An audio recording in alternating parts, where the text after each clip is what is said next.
नमस्कार बच्चों, आज हम लोग अपना पाठ तोड़ती पत्थर का प्रथम भाग पढ़ेंगे। ये एक मजदूर महिला की व्यथा कथा जो कविता के माध्यम से मैथिली शरण गुप्त ने आपके सामने प्रस्तुत किया है, उसके बारे में है।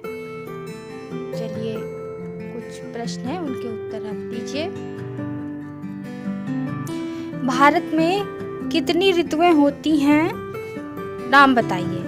मुख्य रूप से भारत में कौन कौन से मौसम आते हैं? आपको पता होना चाहिए कि आपके देश में कितने प्रकार के मौसम होते हैं। आप बताइए,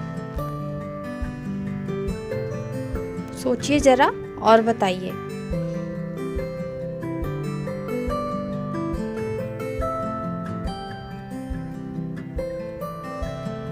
दूसरा प्रश्न है, गर्मियों में जो गरम गरम हवा चलती है उसका एक विशेष नाम उसे क्या कहते हैं उसे आप बताएं। गर्मियों में चलने वाली गर्म हवा को हम क्या कहते हैं?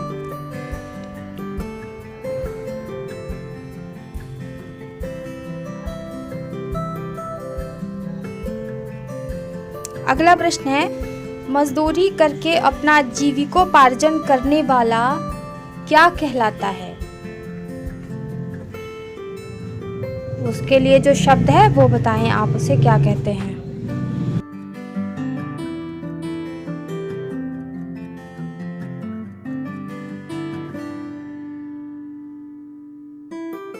सड़क बनाने के लिए बड़े बड़े पत्थरों को तोड़कर डाला जाता है और छोटे छोटे पत्थर सड़क पर बिछा के सड़क बनाई जाती है। ये कथन सत्य है अथवा असत्य? आपने यदि देखा होगा कभी सड़क को बनते हुए तो आप अनुमान लगा सकते हैं, बड़े बड़े पत्थरों को तोड़कर डाला जाता है। ये बात सही है या नहीं सही है? आप बताएं।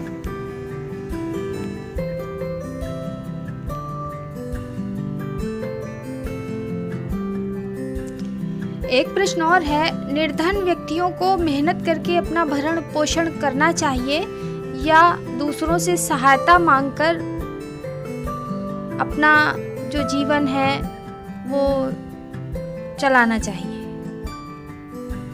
आपके विचार में क्या उचित है? आप बताएं। जो व्यक्ति गरीब होते हैं वो मेहनत करके अपना जीविकोपार्जन करें या मांग कर, दोनों में से क्या उचित है? आप बताएं।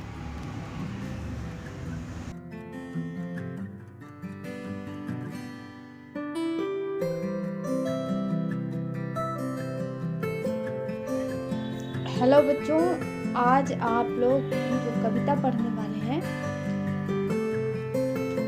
वो इस चित्र के माध्यम से आप आसानी से समझ सकते हैं कि उस कविता का क्या नाम है। चित्र में एक महिला आपको दिखाई दे रही है जो पत्थर तोड़ रही है, तो आपकी कविता का नाम है तोड़ती पत्थर। और इसे लिखा किसने है? इसको एक बहुत ही प्रसिद्ध अपने राष्ट्र कवि हुए हैं सूर्यकांत त्रिपाठी निराला जी, उन्होंने लिखा है। आइए हम लोग उनके बारे में भी कुछ जान लेते हैं। सूर्यकांत त्रिपाठी निराला का जन्म 1896 में बसंत पंचमी के दिन हुआ था। आपके जन्म की तिथि को लेकर अनेक मत प्रचलित है, यानी इनके जन्म की तिथि जो है निश्चित नहीं है। अनेक लोग अनेक प्रकार की तिथियां बताते हैं। निराला जी के कहानी संग्रह लिली में उनकी जन्म तिथि 21 फरवरी 1899 प्रकाशित है। निराला अपना जन्म दिवस बसंत पंचमी को ही मनाते थे। आपके पिता पंडित राम सहाय तिवारी उन्नाव के रहने वाले थे और महिषा दल में सिपाही की नौकरी करते थे। निराला जी की औपचारिक शिक्षा हाई स्कूल तक ही हुई। तदुपरांत हिंदी, संस्कृत तथा बांग्ला का अध्ययन आपने स्वयं किया, यानी वो इतने बुद्धिमान थे कि उन्होंने हिंदी, संस्कृत और बांग्ला स्वयं पढ़कर सीख ली। आपने कई महत्वपूर्ण ग्रंथों का हिंदी में अनुवाद भी किया। इनका हिंदी साहित्य में विशेष स्थान है। तो आप समझ गए होंगे कि सूर्यकांत त्रिपाठी निराला जी हिंदी साहित्य में अपना विशेष स्थान रखते हैं, तो उनके बारे में आपने संक्षिप्त परिचय भी प्राप्त किया। कविता के शीर्षक से आपको समझ में आता होगा कि तोड़ती पत्थर, कि पत्थर तोड़ती हुई एक युवती, एक स्त्री, उसके विषय में उन्होंने बहुत ही संवेदनशील कविता लिखी है। इसको पढ़ने के बाद, इसकी व्याख्या समझने के बाद आपको आभास होगा कि एक तो पत्थर तोड़ने जैसा कठिन कार्य, ऊपर से जो परिस्थितियां थी वो भी अत्यंत विषम परिस्थितियां थी। कोई भी आराम, कोई भी सुकून का क्षण नहीं था।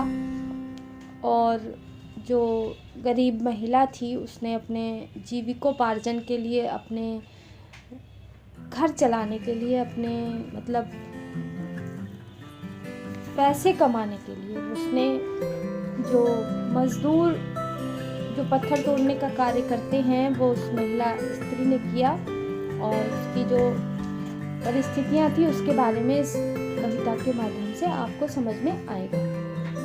तो चलिए हम लोग अपनी जो कविता है उसको पढ़ते हैं। कविता की प्रथम पंक्ति है वह तोड़ती पत्थर। जो शीर्षक है तोड़ती पत्थर, वो यहीं से है कि वह तोड़ती पत्थर। आप समझ लें कि जो सूर्यकांत त्रिपाठी निराला जी थे, एक बार इलाहाबाद में रास्ते में, गर्मी का मौसम था, उन्हें रास्ते में एक महिला जो सड़क के किनारे पत्थर तोड़ने का कार्य कर रही थी, जो व्यथा है उसको महसूस किया और उसे इस कविता के माध्यम से सभी के समक्ष प्रस्तुत किया। तो उन्होंने कहा वह तोड़ती पत्थर, यानी वो स्त्री जो थी वो पत्थर तोड़ने का कार्य कर रही थी, उसे मैंने इलाहाबाद के पथ पर देखा।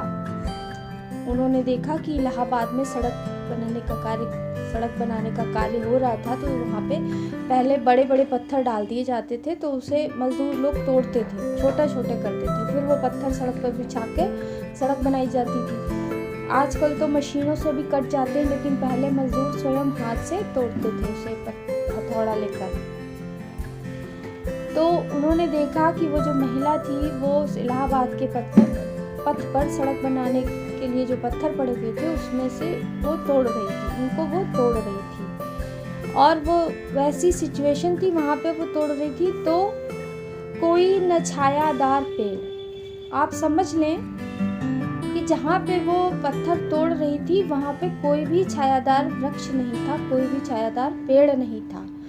वह जिसके तले बैठी हुई स्वीकार, मतलब वो उसके नीचे, पेड़ के नीचे बैठ जाती तो ऐसा लगता कि हाँ किसी आश्रय के नीचे है, आश्रय स्थल पर है, फिर भी वो स्वीकार करके बैठी हुई थी उधर छायादार वृक्ष के नीचे। श्याम तन भर बंधा यौवन, श्याम का मतलब होता सांवला।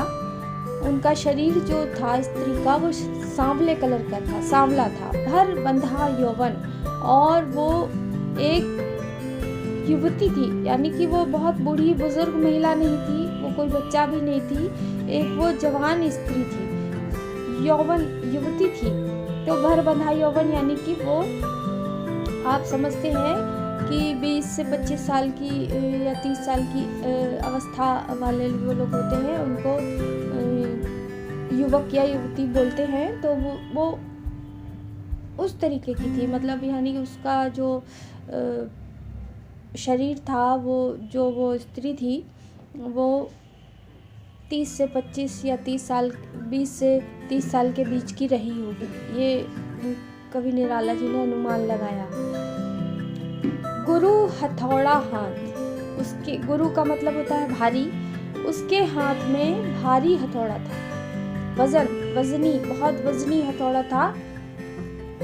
करती बार बार प्रहार, प्रहार का मतलब वार करना, वो बार बार प्रहार कर रही थी, जो भारी हथौड़ा उठाकर वो बार बार प्रहार कर रही थी। आप देखें यहाँ पे जो चित्र है उससे आपको अनुमान लग जाएगा कि एक स्त्री जो पत्थर तोड़ने का कार्य कर रही है वो भारी हथौड़ा उठाकर बार बार पत्थरों पर प्रहार कर रही है। यहाँ पे आप अनुमान लगा सकते हैं कि जो एक स्त्री है भारी हथौड़ा हाथ में लेकर पत्थरों को, जो इतने बड़े बड़े पत्थर हैं, उनको छोटे टुकड़ों में कर रही है, क्योंकि वो सड़क पे बिछाए जाएंगे और उसके ऊपर डालकर फिर उसके ऊपर जो तारकोल वगैरह है वो डालकर सड़क बनाई जाएगी। तो वो मजदूरी का कार्य कर रही है अपने जीविकोपार्जन के लिए। वहाँ पे कोई भी छायादार वृक्ष नहीं है जिसके छाया में वो ये कार्य कर सके। आगे देखें, सामने तरु मालिका अट्टालिका प्राकार। सामने तरु मालिका है, पेड़ों के पास जो भवन ऐसे हैं, पेड़ भी लगे हैं, भवन भी हैं, बड़े बड़े अट्टालिकाएं हैं, और उसके बगल की सड़क बन रही है, वहाँ पे वो पत्थर तोड़ रही है। वहाँ पे बहुत सारी बिल्डिंग्स हैं, बहुत सारी पेड़ लगे हुए हैं, लेकिन वो सामने हैं उसके, और वो एक सड़क के किनारे पत्थर तोड़ रही है एकांत में। वहाँ पे कोई भी छायादार वृक्ष नहीं है। चलिए, वृक्ष नहीं है, वहाँ पे छाया नहीं है, सामने बहुत ऊंची ऊंची इमारतें हैं, और वो साइड में अपना मेहनत का कार्य कर रही है। लेकिन जो मौसम की परिस्थितियां हैं वो कैसी हैं, उन्हें दें आप इस कविता के माध्यम से जानने के बाद समझ पाएंगे कि कितनी विषम परिस्थितियां थीं, और वो एक 20 से 30 साल की युवती कितनी कठिन परिस्थितियों में भी अपने घर का खर्च चलाने के लिए, अपनी जीविकोपार्जन के लिए मेहनत का कार्य कर रही थी। बताते हैं, चढ़ रही थी धूप। धूप कब चढ़ती है? जब सुबह का समय होता है, हल्की धूप होती है, फिर धीरे धीरे धूप तेज हो जाती है, दोपहर का समय आ जाता है। तो वो चढ़ रही थी धूप चढ़ रही थी। 11-12 बजे का समय रहा होगा जब धूप बढ़ती है। गर्मियों में आपने अनुमान लगाया होगा कितनी तीखी धूप, कितनी तेज धूप होती है। गर्मियों के दिन थे। दिवा का तमतमाता रूप, और दिवा का मतलब दिन, उसका तमतमाता रूप मतलब कि ऐसे लग रही बहुत गुस्सा हो गया है। बहुत तमतमाने का मतलब कि दिन जो है वो एक शांत होता है, वहाँ पे बादल होते हैं, वहाँ पे दिन इतना तेज नहीं लगता। लेकिन जो बहुत चटक धूप निकली हुई होती है तो ऐसा लगता है कि बहुत तेज गुस्सा आ गया है। तो वही दिवा का तमतमाता रूप। उस समय बहुत तेज गर्मी पड़ रही थी, बहुत तेज सूर्य चमक रहा था, बहुत दोपहर का समय था। उठी झुलसती हुई लू, और आप जानते ही हैं कि आजकल जो मौसम ठंडा है तो ठंडी हवा चलती है, लेकिन गर्मियों के मौसम में बहुत गर्म हवा चलती है, बहुत तेज़ तीखी गर्म हवा चलती है। उसमें आप सीधे धूप की रोशनी में रुक भी नहीं सकते। सोचते हैं कि किसी छायादार वृक्ष के नीचे हम इंतज़ार कर लें या रुक जाएं थोड़ी देर के लिए। तो उसी समय उठी झुलसती हुई लू, और जब ऐसी गर्मी पड़ रही हो उसी समय अंधड़ चलता है, बहुत तेज़ गर्म हवाएं चलती हैं। तो ये उन्होंने बताया निराला जी ने कि उठी झुलसती हुई लू, उसी समय बहुत जो बिल्कुल स्किन को जला देती है, झुलसा देती है, ऐसी लू उठी। और धरती बिल्कुल ऐसी लग रही थी रुई जो जलती हुई हो, और जैसे रुई जलती है वैसी जमीन लग रही थी कि जमीन से जो धूल उठ रही थी, बिल्कुल ऐसे लग रही थी लपट ऐसी उठ रही है, और रुई जैसी जलती हुई महसूस हो रही थी। और आप अनुमान लगा सकते हैं कि जब इतनी तेज गर्मी पड़ रही है तो पत्थर भी गर्म हो गए होंगे। उस गर्मी भरे माहौल में वो स्त्री पत्थर तोड़ने का कार्य कर रही थी, और गर्द चिंगी छा गई। और उस समय गर्द का मतलब धूल, और चिंगारी, पत्थर तोड़ने से चिंगारी भी निकलती है। तो वो एक अजीब सा माहौल, बिल्कुल गर्म माहौल, बिल्कुल जिसको कोई भी नहीं पसंद करता, ऐसा माहौल। वहाँ पे धूल भी है, चिंगारी भी है पत्थर की, और मतलब गर्मी भी है। ये सब चीज़ें वो अपने ऊपर झेल रही है। प्रायः हुई दोपहर, और दोपहर का समय हो गया। तो स्त्री जो है वो ऐसी परिस्थितियों में पत्थर का तोड़ने का कार्य कर रही है, जिसे कवि ने इलाहाबाद के तट पर देखा था। वो उनके, आप लोग तो समझते होंगे, कवि जो होते हैं वो सिचुएशन कोई भी हो वो कविता का निर्माण कर लेते हैं, और वो ऐसा प्रस्तुत कर देते हैं कि जैसी वो परिस्थितियाँ मेरे आंखों के सामने चलचित्र की भांति चल रही हों। और जो कलाकार होता है वो चित्र के माध्यम से अपनी जो प्रस्तुति है वो प्रस्तुत करता है, और जो कवि होता है वो कविता के माध्यम से अपनी भावनाओं को प्रस्तुत करता है। तो हमने निराला जी की ये कविता आप पढ़ी है। आइए इस पर आधारित कुछ जो प्रश्न हैं उनको करते हैं। कवि ने युवती को कहाँ देखा? कवि ने युवती को इलाहाबाद के पथ पर देखा। कविता में किस ऋतु के विषय में बताया गया है? कविता में ग्रीष्म ऋतु के विषय में बताया गया है। वह युवती कौन थी? वह युवती एक मजदूर महिला थी जो सड़क के किनारे पत्थर तोड़ रही थी अपनी जीविकोपार्जन के लिए। ये ख ग प्रश्न कर लेंगे। बाद की जो कविता है वो आगे जब हम पढ़ेंगे तो उससे रिलेटेड जो प्रश्न होंगे वो आगे हम करेंगे। लिखित प्रश्नों में देखें, युवती किन परिस्थितियों में क्या कार्य कर रही थी?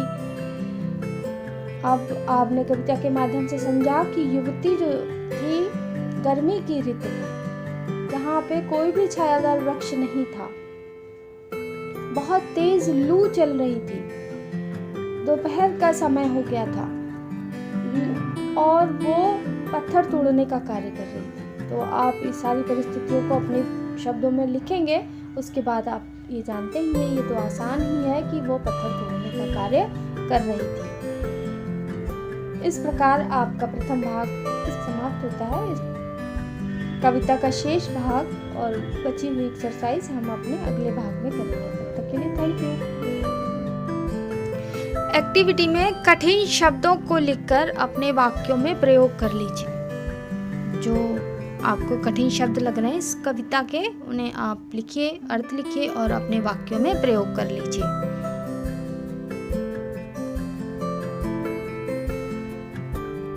और होमवर्क में प्रश्न 1 का, 1 खा, 2 का को पूरा कर लीजिए और प्रथम तथा द्वितीय अनुच्छेद जिसका अर्थ आपने समझा है उसे आप अपनी नोटबुक में लिख लीजिए।